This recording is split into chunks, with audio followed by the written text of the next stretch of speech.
So, welcome to the bonus interview podcast with Shinkicker. We have got a question. Yeah? Who is Shinkicker? It's funny you should ask that because I've got an answer lined up. He is the project lead on the 2017 mod for Arma 3, and I did an interview with him. Can you believe that? Nice. Yeah. So you could say that he's a mod father?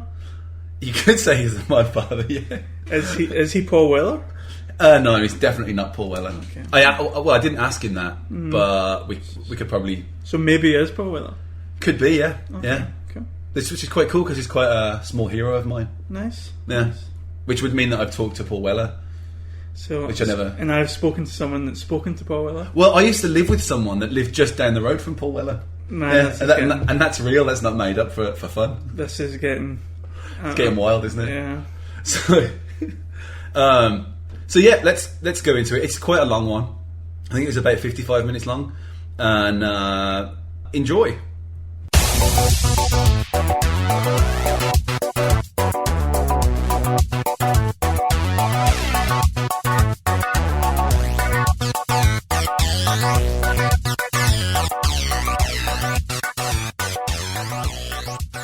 Hello, Shinkicker.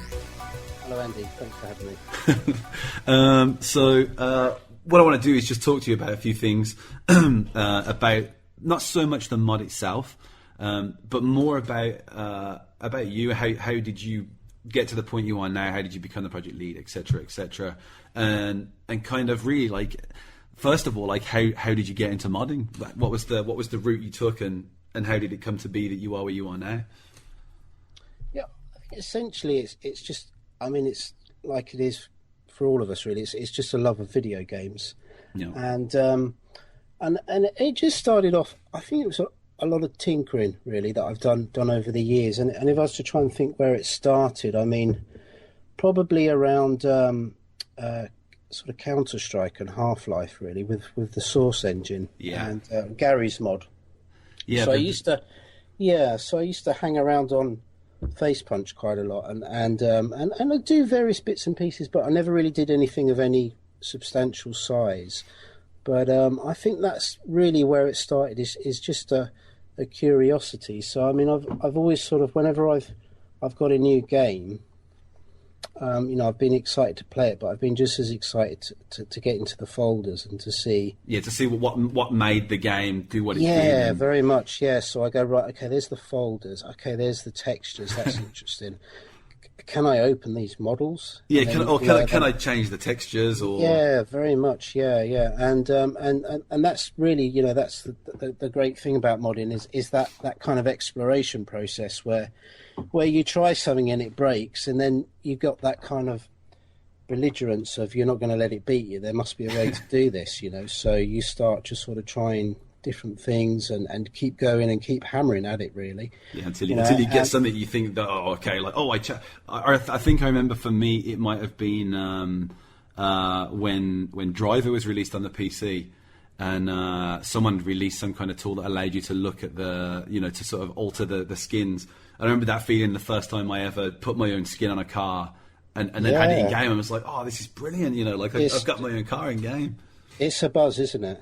It yeah, really for is, sure. yeah. Or, I mean, that's what it's always been for me. Is you create something, you get it in, and you think, well, wow, I did that. I did that. Screenshot and send it to your mates on MySpace or whatever it was at the time. Because video games are a mecca to me, and just to think that I've, got something minor and silly into a video game was just, I think it all really came from that, and so, yeah, I sort of, I think that the Source engine was a big one. Yeah. So, like I said, Half-Life and Left 4 Dead, Counter-Strike. Just all kind of, just sort of, because there was now so much stuff you could look at and play with, I suppose. Sure. Yeah. And trying to play with the SDK, but never really doing a great deal. And I used to mess around with, I got interested in modelling, 3D modelling as well. Was that to do with it? Was that the same thing? Was that because you wanted to go in a direction of modding or something else, or was it like a separate hobby that just kind of came together with it? A bit of both, really. Yeah, a bit of both. I think I just sort of stumbled across it because I've never been particularly artistic. I mean, I maybe I'm being a bit harsh on myself. I can draw, but I've never been one of these. You know, you get the guy at school that's just a total natural, and they just I've always had to kind of really push to learn. It's never come. Yeah, you have to work at it more. Yeah, I mean, I think that's probably apparent for everybody. Everybody has to learn to sort of draw pyramids and think about shading and you know, and perspective, and there's like core stuff to art and drawing, but some people it comes a lot easier for them, and for me it took a bit of work, really. But with when I tried modelling, I just found that it was just that all went out the window, really. It was I could take these shapes and manipulate them, and Yeah, you didn't have to learn to represent them again. It just was exactly. as it was. Yeah, very much, and just having the whole sort of 3D view. So you know, there was that, and I think I kind of, you know, I learned how it's done properly through ripping apart games. So so like I said, there's all the source stuff, but I remember using DX rippers and stuff like that, and then just opening up the game files. And reverse engineering. Yeah. And there's a lot of people sharing stuff like that on Face Punch because they put it into Gary's mod. And what year was this? Rough. I'm trying to timestamp it so I can understand it. It's sort of like early 2000s, I guess. Yeah, maybe early to mid. Yeah. I was just trying to put. I think. I might even have my account on this. Still, I'm not sure. No, it was just out of curiosity. I was just thinking then. Yeah. Because I remember, like, even way back before that, there was a huge modding community on the first Doom games, and obviously very the much. things It before still that is as well. Yeah, I mean, they had the Doom X mod as well, which took it into a real 3-dimensional sort of face, so you could look up and down, you could jump. Yeah, that was. And then I mean, I never got into GTA, but you look at the modding community around that game, it's huge. It's just incredible the work that they do. I mean, like the kind of complete rework of all the textures. Yeah. You get those HQ packs come out as well. Yeah. And then of course all the probably going to say it wrong, but I can Fallout, Skyrim, Bethesda. Thank you. I think I call it Bethesda in my head or something like that. But it's like everyone's sniggering with you. Yeah, but yeah, I mean that's the great thing about PC modding, isn't it? And I suppose to bring it to a bit of a closer angle, there was obviously I'd been playing around with Armour again for quite a while. Yeah, and but never really doing a great deal. And then DayZ came out. Yeah, and I downloaded that. I played the mod for a while, and naturally got inquisitive about how did all this work. So I started pulling it all apart, and just looking at the scripts and then looking at the server and the models and really sort of learning on Armour, really, because it's it's essentially Armour. And well, do you feel like that the Armour was the first thing that was like your first real base, like you thought like, okay, this is now where I'm finding my feet, kind of, or do you think it just came along at the right time, or just at the right time? I think really, because interestingly, what happened was I'd messed around with Armour for quite a while, and I needed to have nose surgery. And so I went and had surgery for the day surgery. Came out, got a couple of weeks off work, and I'd noticed that people had started to put different maps into DayZ. Yeah. So there was Icebreaker's one of his islands. It was Lingor. Yeah, Lingor. Somebody had done Lingor. Yeah. And then I think that was the only one that was done. Maybe there was another one. There was the Mask as well, I think. Yeah, I did Cell. And because I asked Mon Calv about doing Cell, and he said go for it. Oh, that was his map, wasn't it? I forgot about that. Yeah, originally, yeah. And I just did it as kind of like for something to do, really. And just curious, and so I kind of I changed everything around and I got it working, and then I just did a bit more and a bit more and a bit more from there, and it got quite popular. and it wasn't one of the main popular maps, but that a lot of people liked it, and it just kind of got me more involved in the sort of early DayZ modding community that was starting to grow around the mod. Yeah, the mod and the mod. And then around that time, I was hanging around on a website, Tungle.net, and there was a couple of guys, and we decided to get a forum together, and that was OpenDayZ.net. Oh, okay. And then that kind of got really big. That grew quite large, and a lot of mods started to sort of cut their teeth there as well. Well, that's the thing, because I had no idea that you were a pivotal part of that. Yeah, it was myself, Ponazor, Jonathan, and another guy who I've not seen for quite a while. His forum name was Beowulf Schaefer, I think it was. But we started that because at the time there was a hosting company that seemed to be kind of ring fencing a lot of stuff off. Yeah. We kind of didn't really want to see that happen, so we decided to sort of rather than it become like mods become kind of tied to hosting deals, we wanted to just do something where it was available for everybody to, whatever was on the site everybody could use, and it was about just sharing knowledge really. Yeah. And so a big community built around that, and then eventually I had the idea of taking the DayZ mod and coming up with the 2017, the first instance of that mod. Yeah. And that was a case of just really wanted to sort of swap out a lot of the models to make it look a lot more kind of shabby and because I'm a huge fan of Fallout. Yeah, me too. Stalker, and that kind of really that really harsh kind of The Road. The film The Road. Yeah, of course. Yeah, the sort of washed out feel. Really, visceral feel of just degradation and just pure desperation, and and so that's where I kind of tried to inject that in as a kind of like an art. And I think people really latched into that as well. That really sort of picked it off, and then so PC Gamer and a few other journalist websites picked up on it. Yeah, and then what it decided to do was, what a lot of the mods were doing was they were putting in more and more weapons and more vehicles, and because the thing is with Armour 2 there was just a crap load of vehicles and assets, that you didn't have to do anything. You just had to put a line in to a loot table and boom, there it is, sort of thing. Yeah. But what I did was I scaled everything back and started to remove all of the military stuff and really make it hard to survive. I really wanted to see how far I could push this survival thing. Probably went a bit too far in hindsight, because we weren't that popular because of it, and I think also, although we were with some people absolutely loved that, the more sort of sadistic.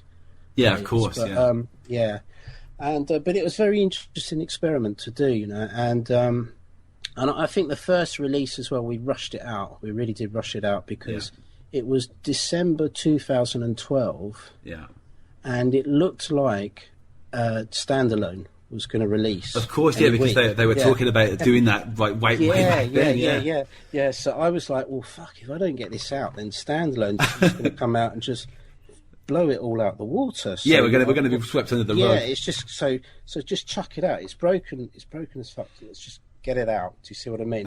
and that, in hindsight, really didn't work very well, because a few people got hold of it, and it was, we didn't really have half the stuff in it that we wanted to get in it, and I think it didn't really it didn't catch on in a big way compared to a lot of other mods. I mean, I think also realistically, it wasn't a very streamer attractive mod.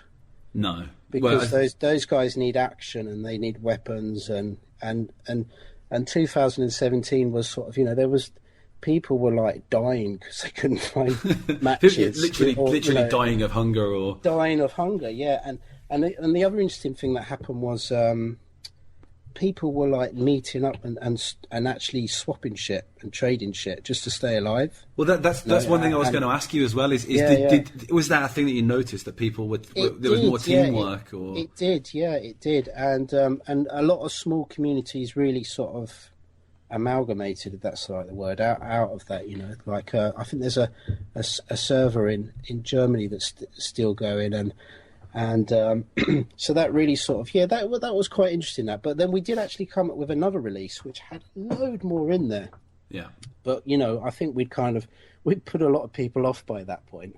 Yeah, so people weren't really going back to it because they thought, I've tried that. Which was a shame, because the second one had like base building. It had like a fatigue system. It was the first mod to have a fatigue system. Oh, nice. And which was really quite funny, because I remember with that, what we did was you could delegate a weight to a weapon or a backpack, and then it would the weight would then, there'll be an algorithm to sort of like attribute a level of fatigue depending on how much you were carrying, or very much, yeah. And so what we did was, for all of the weapons that weren't meant to be in game, we made them like 5,000 kilos. So as soon as somebody hacked in a weapon and tried to run, they'd fall over. Great. Yeah. Yeah, I like it. But there was, like I say, there was a lot in there. There was base building.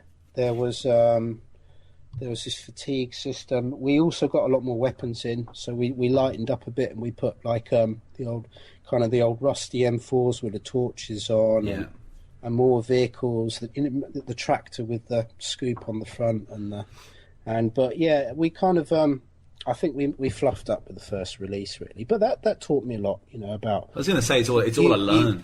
You put shit out when you're ready. You can't have an external pressure dictate when you put your stuff out there for consumption by the general populace. So it was all a learning experience, and I still get people kind of popping up saying, I love this mod, can you do another version? And it would be, I'd like to get it up to the later version, basically have something current that they can be playing. Sure. So that's that sort of brings us right back up to present day again then. But did anything ever happen like during the time? Is there ever been a point where you've just sort of thought, oh fuck me, I can't do this anymore? Yeah. I mean, we'll get onto it later on, but there's that whole thing of it is a very thankless task at times, and you can spend hours, days, months doing something, and you're just going to give that out to the community there, and 9 times out of 10, people are going to enjoy it, but you always get that one person who will sort of say that's crap, crap, and you think, well, fuck you, I know, yeah. Yeah, you're not charging you for this, I know, yeah. You do. It kind of very much. I mean, you do. Immediately, you can have 10 people say, "Oh, fucking amazing," and then somebody will say "sucks." Yeah. And then it's quite easy to just let yourself focus on that one person. Yeah, for sure. But it just sort of, you have to sort of just think about, are you happy with it? Are you happy with what you've done? Yeah. It's very difficult to do that. But I think that's just what you have to do, really, is, are you happy with what you've done? Do you like what you've done? And I mean, that's the thing with like 2017 before, is like, we really liked what we did, and we didn't change what we were doing to try and get a bigger player base, or to try and attract more server owners, or there was no commercial appeal that you had to fall into. You could just do what you did. Sure. So, like, on the same sort of thought, like, because you're not getting paid for the work that you're doing, then, like, for you personally, 'cause I know different people will have different reasons for it, but, like, what's your drive? Is, like, what is it that kind of pushes you forward? Is it perhaps like a creative drive purely, or is it that kind of payoff of kind of having people playing something that you've made, or like? What is it for you that is sort of the driving force behind doing it, as well as perhaps just the enjoyment of it? I think it's the enjoyment, and it's the challenge as well, really. I mean, it's peaks and troughs, as you know. It really is ups and downs when you do this, you kind of like, sometimes it just feels like you're not getting anywhere. Yeah. And then you realise that you have really got somewhere, and that you've got, you've created quite a lot, and you could feel proud about it, and it's really that kind of, that cycle actually gets quite addictive in a way. I think that I think you're right. You do sort of, you go through periods of doubt, and and you keep persevering, and then you get rewards. You get a reward from it, and I think that's the reason that I do it. Really, is that thing of just to sort of keep. It's you're always learning. Yeah, for There's sure. always people out there that know a ton more than you do. And I think that's the other thing as well. Is a lot of it's probably insecurity, that I kind of somebody can do something that. You can't. I don't know how to do that, so I'm going to learn how to do that. I'm 100% with you on that kills one. me. Do you see what I mean? And that's something that's going on. So within myself, really, is that thing of and that's the thing with this, an area so vast as game development or modding is just that it's perpetual. It's constant. You can constantly be learning and there's trying no new ceiling, things, That's the I think that for me though, you get. I mean, sometimes. When I personally first got into the armor stuff, I remember that there was people like Bushlurker and Milkman and these kind of people who were sort of not my idols, but these were the guys who. These were the guys who were answering all the questions. They were sort of the guys I looked up to. Yeah. And sometimes now I'll be looking through one of the channels and I'll notice that one of these guys is asking somebody a question, and I think I know the answer to that, and he doesn't. That's amazing, and I get really excited about it. Yeah, very much. Yeah, because you start off. You look at the armor configs and the material files, the RV mats, and and all the kind of filter variations, and you're like, what this is just alien language, Yeah, it is. And then to actually sort of you kind of, in the face of self-doubt, you keep pushing on and you keep learning, and because let's be honest, it's very difficult to learn because there is just there's nothing out there really to teach you. Well, that's what I was about to come onto as well. Is there isn't really there's no handbook for it as such. There's no like Armour 3 modding or Armour modding for dummies, and you're relying on the community, like solely the community and the goodwill of other people. And that kind of sharing information, which I can never really quite understand. How people can be so fucking cool, Sure, definitely. Because it's such an amazing thing to be involved in. But the learning curve for you, was it something that was obviously it's steep and at times it seems like a wall, but how did you deal with it? Was it that drive of just like, as you said before, I have to get this, I have to crack it? Yeah, I think so. Yeah, to put it simply, it was just bloody mindedness, almost. Bloody mindedness, yeah. I think you got to be to get ahead in armour modelling, armour development. Full stop. You have got to be bloody minded. Yeah, for sure, because it's seemingly riddled with problems. I don't want to, I know people at BI and probably they're. I don't mean that in a harsh way. Yeah, exactly. I love what they've created. But this is the thing as well. I mean, the fact that you've chosen to create a mod on the platform is more than it's sort of a very big nod. Yeah, for sure. And again, guys, get some documentation. Please have a look at UE4's YouTube channel. And do something like that. Yeah, it would be amazing, wouldn't it? I can't look at other engines. I cannot. I've said this before. I can't. As soon as I look at another engine, for me, and it's not what the engine can do, so much as it's sort of how seemingly simple things can be, and I get that thing. I go, oh my god! But then I think, but I really like working on this engine. It's like I know. Yeah, it's a really cool thing. But I think that's what keeps the community tight as well. Yeah. I really do. Yeah. But so I mean, coming away from that, then, like, what problems? I mean, what sort of problems have you found yourself bumping into now on the new mod? I mean, like on the Arma 3 2017 mod. What problems do you find as project lead? You know, what things are bothering you either on a day to day or in a sort of, you know, like a complete story arc basis? I suppose some of it's what we touched on earlier, which is that it's a long road. Yeah. And sometimes you can lack motivation. Yeah. And sometimes you just want to play a game, you know. Which I do, but you know, I'm always kind of thinking I should be working on the mod. There's always that kind of the guilt. Yeah, guilt. I get it as well. I know, yeah. guilt. Yeah, yeah. You get that, like, I'm really enjoying myself, but I probably should be doing something else. Exactly. Yeah. and so there's that, and I mean, you know myself.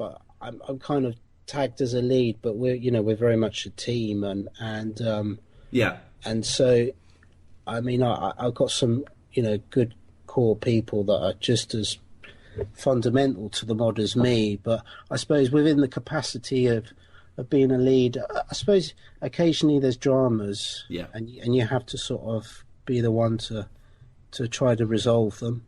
Yeah, and it's the balance as well of trying to keep people's momentum, but not kind of.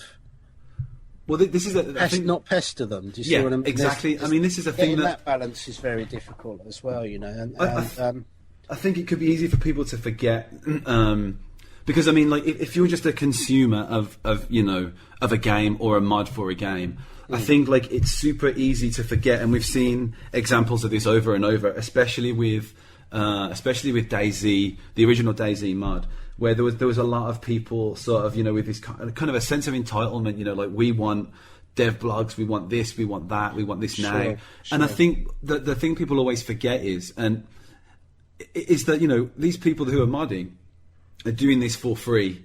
And I think, as we spoke about before, like, I think to maybe find a balance between, you know, trying to keep a team productive and also realizing, because you are doing it also, that you know, everyone's giving their time up for nothing. So yeah, very much. I mean, my day is like 7 o'clock. I wake up and I swear, and then I've got a 1-year-old and a 4-year-old. Oh, crikey! You know, so it's shitty nappies, breakfast, coffee. It's all chaos going on in the morning. Then I'm at work till sort of 5 o'clock, and it's more rounds of nappies and craziness and food and baths and da-da-da. And then I get all that out of the way, and then 7, 8 o'clock, I've got like a window to about sort of 1 o'clock in the morning where I just bang straight into the mod.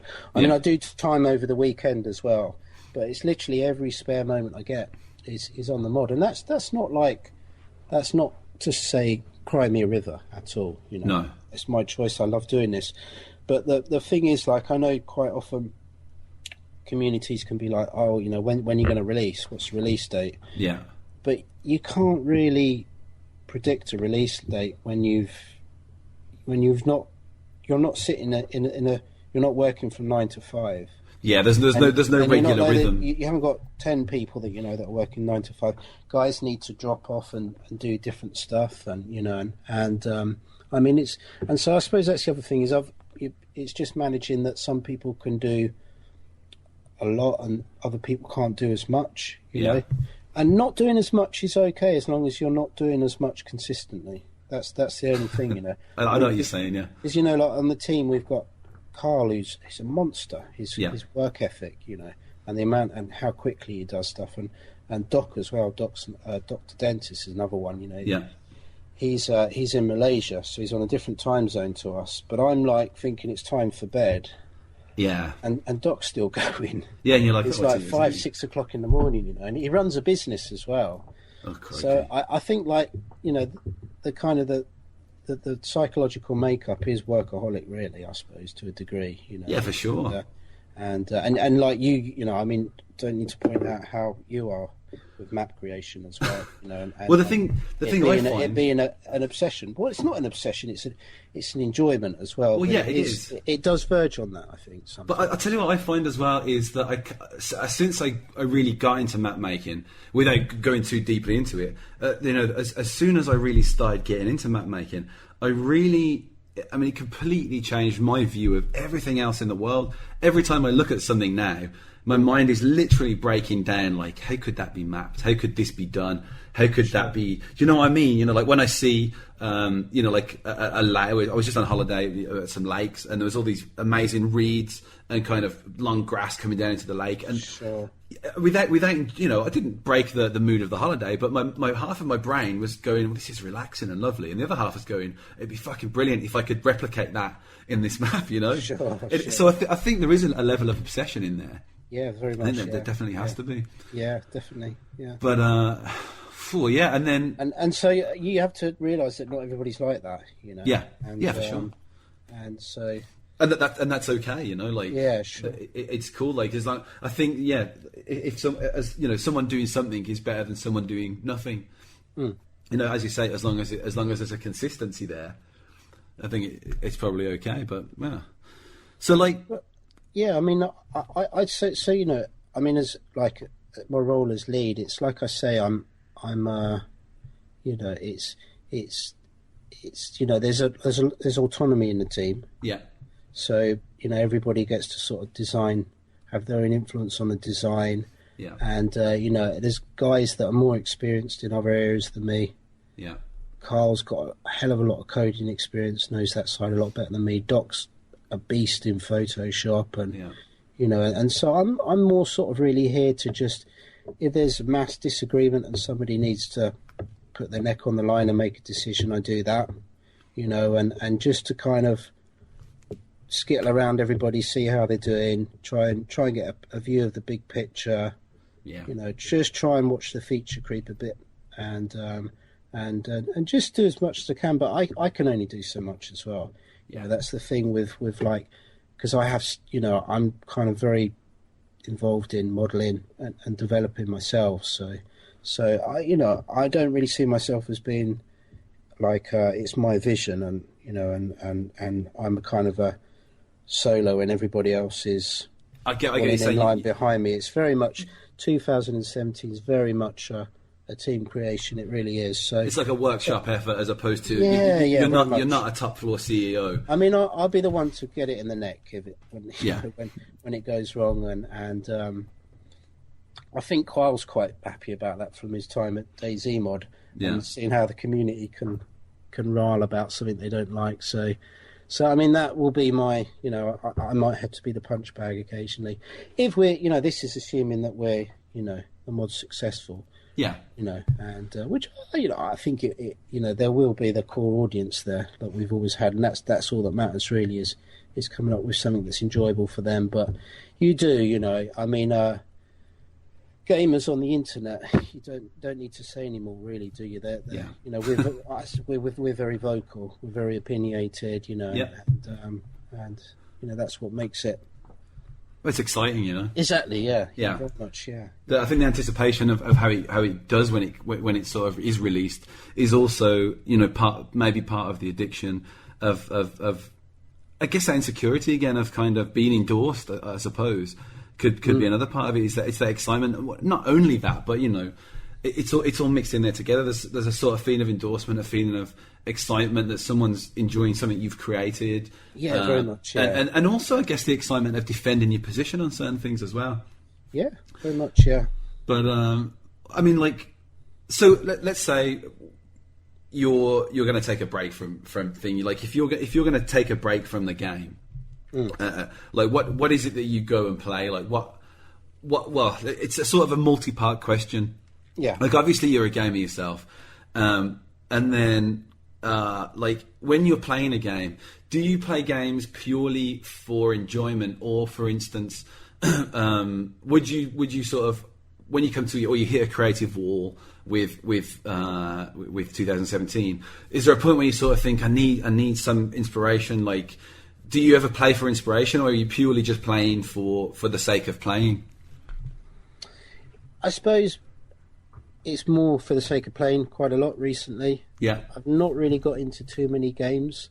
But it is nice when you find something and it kind of fires off your neurons as to what you could do. So I recently did another playthrough of Metro. Yeah. 2033. Yeah. And I was just in awe again. I was just like, this is just amazing. You know, the detail in there is the art team are just on another planet. Yeah, they are. The attention to detail, amazing. and I found that you could spend, like for me, there's the one level in that where you sort of climb through some shafts and you come out into this darkened room and you've got to work your way through, and there's maybe 6 or 7 guys you've got to pop up along the way. Sure. I can't remember exactly what the level is and where you're going, but I think you're trying to rescue a guy that's been captured, and it's not a great big level. You could, if it was in any other, yeah. If you're in any other game, you could blast through that in minutes. Sure. But I think it took me about 3/4 of an hour to get halfway through that, and then when I played it all the way through, because you have to sneak into the shadows, like pump up your gun if you've got the air powered one, and I spent so long in one level on that game that I think they could afford the time to make those levels look so pretty because they were considerably small. Do you know what I mean? They were a small level, but there was a lot going on. Yeah, absolutely stunning. Yeah. I mean, I love that when it comes to Russian video game art assets, it's just, I mean, Stalker's another one that I just totally sort of bowled me over, really, with I just love that whole genre, really, and so Metro's one I've played recently, and Dead Rising 3. Yeah. Which I'm kind of enjoying. It's definitely got its optimization issues. Yeah. But I've always liked Dead Rising because it's just a bit mindless. That was that was the first one was in the supermarket, was it not? Yeah, definitely. Yeah, I remember it. Yeah. And I like the boss fights. They're very predictable, but it's very sort of. I like I do like that series, and other than that, I don't play much Armour, to be honest. No, well, the thing is, I think I bought Armour because I wanted to play DayZ. And with the exception of Operation Flashpoint, I don't think I've ever played Armour through as a game in its own right. Not to say that, but I'm not a milsim guy. I don't enjoy military games. So for me, the Armour franchise isn't really what I'm looking for. But I love the mods that have come out for it. So that's that for me. Yeah, very much. It's an interesting thing. Oh god, what else do I play? Fallout occasionally. I go back to that. Yeah, of course. And I usually break it with too many mods. Yeah, so I can't play it. But yeah, I don't really get much time to game. I mean, the thing is, I don't know if it's just being around games for so long, but nothing's really grabbing me much anymore. No, I find the same thing. I think we may have been spoiled with certain games. Could be, yeah. And then you're kind of looking for that. Well, me personally, I think with the Fallout 3 in New Vegas, and then Skyrim, the whole Bethesda stuff, I really struggled to find to get enjoyment out of any other games because I just wanted more of the same. I wanted more of that, And I think for me, when I look for a game now, I'm looking for a very specific thing. So that's what my problem is, at least. It's just that immersion, isn't it? That complete immersion that you. Yeah. Well, I mean, there's all those side missions in Fallout, both Fallouts, all the original Fallouts as well. There's all the top downs, the Skyrim. All the old, Oblivion before it, all the Elder Scrolls stuff. There's so much immersion. There's so much going on in the world, and I really find it hard to find that in almost any other game, really. I hear you. Yeah. But so with that, because obviously, I don't want to suggest that people infringe copyright, but do you find that you take inspiration directly from a game, or because for me, I'll be playing a game, and oftentimes, you know, I'll be doing something, and I'll think, "Fuck, I wish I could do this." You know, like I wish I could do this thing in this game that I can't do. And it's usually that inspires me to want to do something else or bring something to, you know, well, in my case now, the map. But like, are you a person that sees something and you kind of wrestle with how you could get a similar thing into what you're doing? Or are you someone that kind of has, like you said before, like the spark which kind of leads you off on a tangent to something else? Or Yeah, very much. I mean, you tend to hit your limits in armor. That's the thing. But yeah. But yeah, I think definitely. There's always inspiration to draw from other games, especially around the systems that they have, the inventory systems and Yep. and how the player can interact with the environment. You know, the kind of just small details like how how a player opens a door and passes through a door, and Yeah. how they kind of prone to a wall, and so that there's always loads of little details that you look at, and I suppose you look at it and you realise how long just that small part took to do. Yeah, how long did it take someone to get that to you work? really start to appreciate that. You think, geez, that just doing that probably That was someone's job for that was someone's job for weeks. Sure. Well, that's in the Far Cry games is that thing when you sort of walk up to some boxes or a wall, and he just sort of the weapon just kind of moves up out of the way of the wall. Or, you know, if you're standing close to the wall and you sweep round, it moves up out. Things like that are always things that catch me, and I think, oh, that's sure. You know, that's fucking cool. I thought something else I enjoyed, The Last of Us. You see, that's another game that I still haven't played purely because I'm not PlayStation guy. So I bought a PS3 just to play it. Yeah. yeah. I went on eBay, bought a PS3 for £60. Bought Just The Last to of get Us, that. Played it, and sold it. What did you worth reckon it. to it? What did you? Like, Yeah, you were into it. Yeah, I loved it again. You know, it was just like, it was a bit like Metro. It's just walking around, just going, oh fuck, look at the environment. It's just, oh my god, and the character modelers in Naughty Dog are just incredible. You know, the texture artists, the whole lot really are just flabbergasting. I found that looking at the clickers in that really, and the story is just, I can't think of another story that parallels it really. The kind of the relationship between, the guy and the girl. Yeah, it's just, yeah. Like someone's really spent time like just incredible around the writers' table. Just like that's one of the things that I think.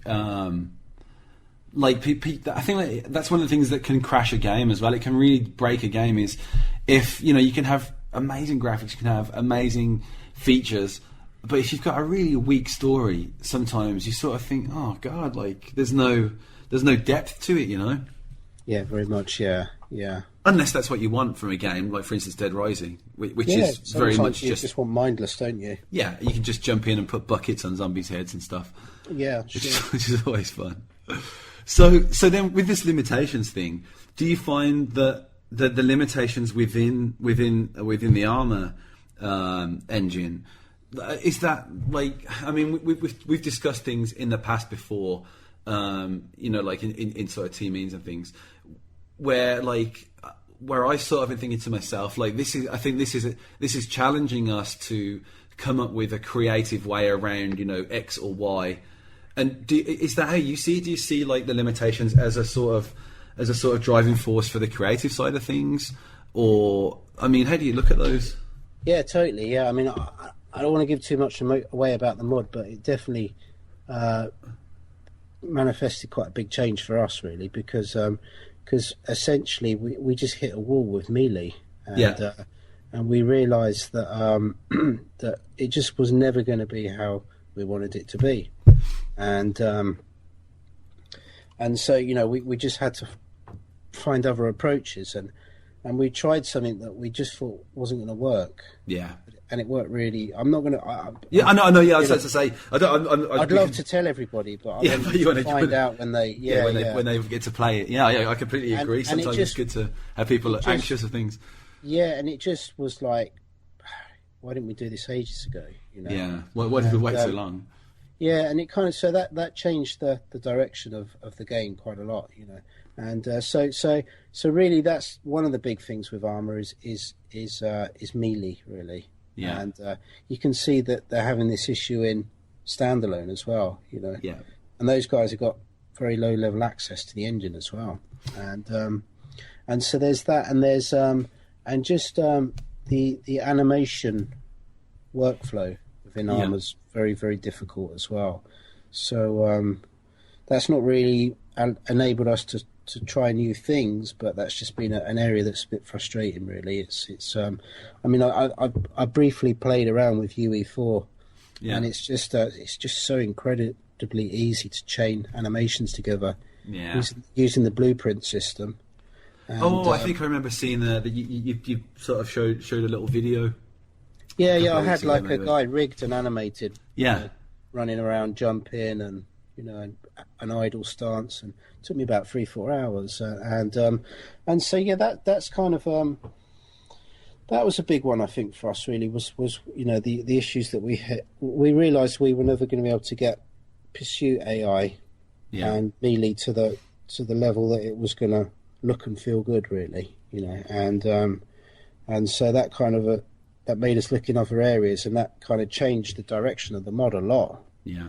And it's been a good thing. It's been a really good thing.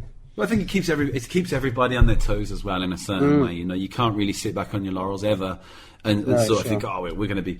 But like, with the walls sometimes that you hit, do you find that there's a skill in recognizing, like, this is a wall that we can get creative on and get around, or that this is a wall that we just can't get around at all? Do you find that's a thing that you have to kind of differentiate and say, okay, we simply cannot get around this, so let's not worry about it? And you do, you do, and you just have to think about, you always have to sort of evaluate, is the effort worth the result?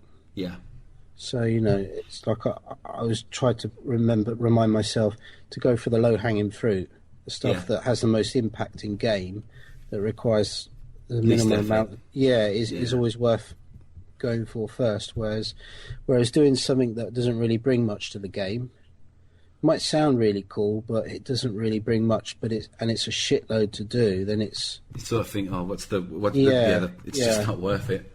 Sure. So, but I mean, but then there's a lot of wonderful things about Armour as well. For sure.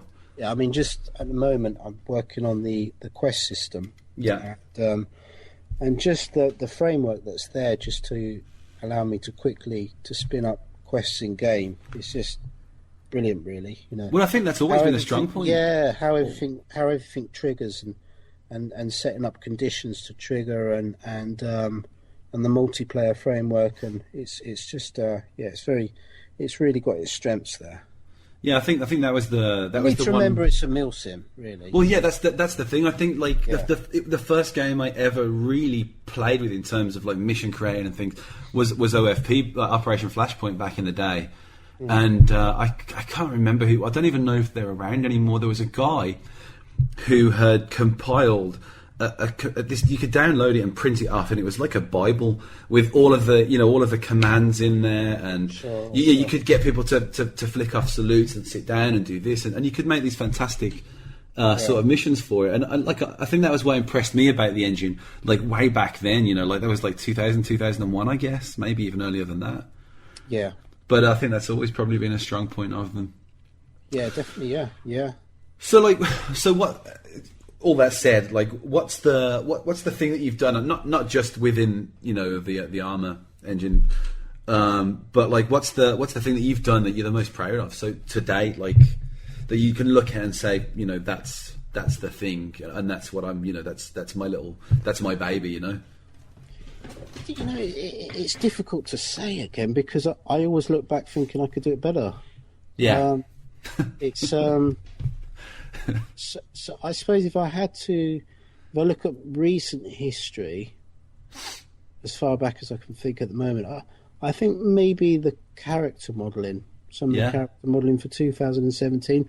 Although I know I can do better now. I've learned a bit more since I've done those, but but to actually to be able to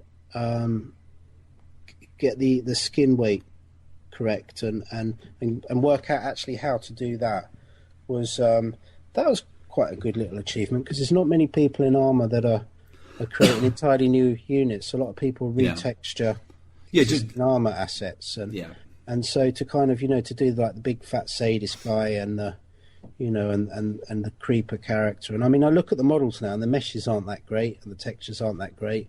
I know that I can sort of do those better now. Yeah. And I kind of rushed myself at the time. But to actually, to kind of from the ground up create a model and get it weighted properly and in Armour as a playable character. Yeah, you sort of think that's an achievement. That was quite a good little achievement. I mean, some people in Armour will... There's not very many. Some will kind of, they've been doing that for a while, but there's not a great deal of people that are creating their own, that are character modelling and got the complete workflow to get them into game as well. So that was a good achievement, I think. Yeah, no, I can get behind that one as well. Yeah. So what do you think you want to do next? I mean, we're coming up on time now, Sure. but yeah, I mean, what's the I'm not asking for a black and white, but like, what would you like to get into next? Like, once 2017 is kind of is finished off, and there's no longer any reason to stay with that. Like, where would you like to go in terms of direction, and what sort of things would you like to try out? I think video game development wise, I'd get right into UE4. I think Unreal 4, because I know that I wouldn't be able to do anything of a similar scope, because it's just to completely from the ground up totally construct everything. The environment, the characters. It is a bit easier to do that with Armour. I mean, with 2017, we are full conversion, so it's all our own assets. You're creating our own map, but we've still got a lot of. Our pipeline is kind of always. There's always a bit of a pipeline thanks to Armour, really. Yeah. Whereas starting with UE4 and just having a blank plane, and I don't think I'll be able to do a full video game, a full first-person video game. It's going to have to be something different, realistically. Yeah. And but I just would like to, rather than have an end sight of making a game, I think I'd just really like to play with it a lot more. Just find your feet with the new with the new end with UE4. Yeah, because I did sort of at one stage. I kind of I had a break from 2017. My daughter was born, and around that time, that's when I had a mess around with that engine. I really loved it. It's really good. And I can see a lot of really good stuff coming out of the commercial approach they've taken there. Really, with the subscription model and it's going to really enable a lot of people to develop games. What do you think is UE4 on? Can you sort of have a as a student or just someone playing with it? Can you do that the same as you could with CryEngine? You could sort of just download the creation kit and then you get the you pay $20. Yeah, I think it's $20. I might be wrong there. You on their website. Yeah, and then you get the full editor, which is everything's in there. The material editor, the level editor, all of the lighting. I'm probably missing loads of stuff. You get the whole shebang. Yeah. And you also get the whole source of the engine as well. Oh. So on GitHub you get the complete Unreal source. So if you're smart enough and you needed to actually change something in the engine source, you can do yourself. Yeah, you can go in there and just. Yeah, and once you paid that $20, it's yours to keep. Okay. Now, if you keep paying $20 a month, you get updates. So as they update stuff, the editor, then you get it freshly pulls down for you. If you stop paying, then you can keep what you have. Yeah. And you can keep developing on that, and then and you just don't get the updates. But at a later point, you could jump back in and get an update if you needed to. Yeah, so that works out really well. I can't remember how the licensing works when you sell a game. Like the amount they take, they obviously take the percentage, but I can't remember the details. I think with a lot of that stuff, it's all down to you sort of speak to them as well in certain circumstances. You would kind of yeah, just kind of bash it out as though you were at some market in Egypt somewhere, I guess. Yeah. Maybe. But no, it's cool. I think with me, because I sort of played with CryEngine for a little bit as well, and I always sort of found myself wanting to go. Well, in fact, I did at one point because I dropped the map that I was working on for a while. I lost momentum with it, and I kind of went over to CryEngine to see what I could do with that. And I had the same sort of thought. I thought, well, this not to say that Arma doesn't do what it does well. It's that it doesn't do what I want it to do. Do you know what I mean? Yeah, I mean a full game development environment is just you've got so much more freedom to do exactly. You've got complete power, and CryEngine's beautiful as well for environments. Yeah, it really is. It seems to just condense the nonsense and Sure. you can concentrate on what you're doing, and it just fucking looks good. No matter what I tried with it, it just looked great, and I couldn't believe how good it was. But I think what comes with that is a certain complacence as well, which I think we see pour down in like big releases. Yeah, that use these sort of engines that you can just go and jump into. I think like you find a lot of companies that maybe skimp a little bit here, and well, in my opinion, I don't particularly want to call people out on it, but I've played a few games where I feel they're relying too much on the engine, and they haven't really taken enough time to clean up the edges, and there's not enough. Well, screw it, I'll say what I think. I think in CryEngine 3, it looked really nice, but there were certain areas where the clutter was sort of coming off the side of hills and things like that, and I was thinking, God, they could have taken like a couple of days to sort all these little things out, and I think it really bugged me a little bit. But slacking. Slack. It's just slack. I wouldn't have it on my map. So sure. So yeah. So anyway, I think we can probably wrap up. Good. It's been enjoyed it. Thanks so much. Been good. It's been a lot longer than I thought, but I think that's cool. I think it's nice that we've covered so much. So cool. Well, thank you, and thank you. Yeah, take care. This is the end.